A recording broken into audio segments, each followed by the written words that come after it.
Hi everybody, Dave Galt here. Yesterday I tried to record this onto Facebook, but it wouldn't record, kept having an error. So I thought I would try this on YouTube.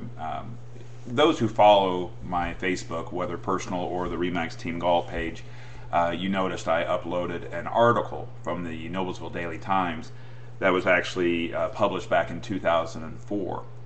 And as you know about me, those who followed me, you know I don't mind sharing a little bit. I don't mind sharing the good things, and I don't mind sharing the bad, because the bad always turns out being a good, as it was in my case this past year.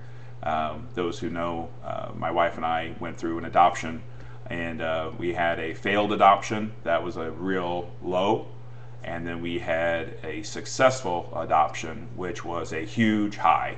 And I can't even describe how wonderful it's been to have our beautiful daughter. But with that said, you start thinking about what's happening a week from now, Thanksgiving, and I've got so much to be thankful for this past year, and both in business and personal, and just all around. It's just been a great year, and it's not over yet. But thinking about Thanksgiving and all that gets you to thinking about traditions. And the article, now we're back, the article was about family traditions. In fact, the title of the article is "A Thanksgiving Tradition Continues." And the reason I'm reading this to you, first of all, not everybody's going to be able to read the copy of the article. And secondly, I've read this before on the show that I do, Inside Northern Hamilton County, and the response has been very good. A lot of positive responses and emails that people just enjoy the article, and this time it just seems like a good thing to do. So I'm just going to read it to you, and I hope you enjoy it. Again, titled "A Thanksgiving Tradition Continues." Not sure where to begin, so I'll just start typing and hope that I make some sense. You wrote an article in September 8th, Noblesville Daily Times, that happened to affect me in a way you'd never even guess. The article was titled, of all things, "Cranberry Highway." I happened to be catching up on some reading when I came across your article. The picture of the floating cranberries caught my eye. I lived in Wisconsin for a few years during my childhood and have visited the Dells. The Dells were referenced in the article. Here is how I connected with this article. I lost my mother, Diana Galt, just over a year ago. One long-standing tradition that started when we lived in Wisconsin was that we, my father, mother, and I, purchased these delicious cranberry nut pies from our local grocery store in Marshfield, Wisconsin.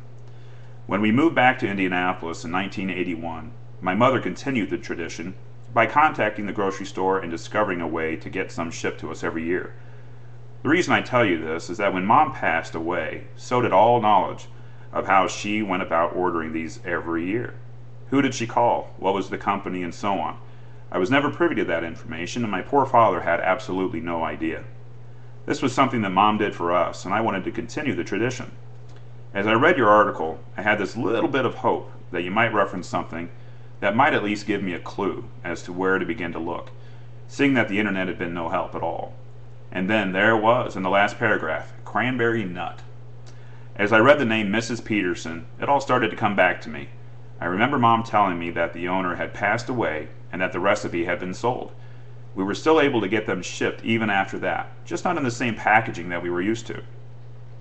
First thing Monday morning, I jumped onto the internet and looked up the Country Cafe in Babcock, Wisconsin, and I placed the call. I asked for the owner, and was informed that she was not in. I shared a brief summary of my reason for calling, and the sweet voice on the other end said, "I remember your mother." Chills went down my spine, as they did just now, actually.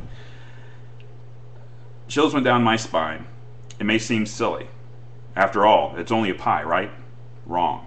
It was another piece of a beautiful memory of my mother, whom I miss, and I still do.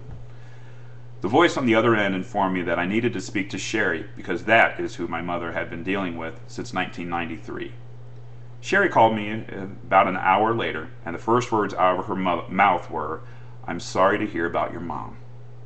Sherry remembered the yearly orders from my mother. Long story short, I've placed my order for this year's Thanksgiving dinner dessert and cannot wait. Little did I know that I would have the information right in front of me in my local daily newspaper nearly 1 year to the day of my mother's passing. She died on September 14th, 2003, and I didn't read the article until September 12th, 2004.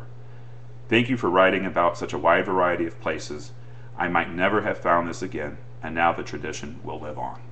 The article was written by Elizabeth Granger, and again, this was with the old Noblesville Daily Times. I hope you enjoyed that. Traditions are more important today than ever, and especially to me and my wife and our beautiful daughter. I cannot wait to begin new traditions with her, and I hope you do the same. Thanks for allowing me to share it. I hope you enjoyed it. Have a great Thanksgiving if I don't talk to you before. And again, thanks for everything you do and continue to do. Have a great day.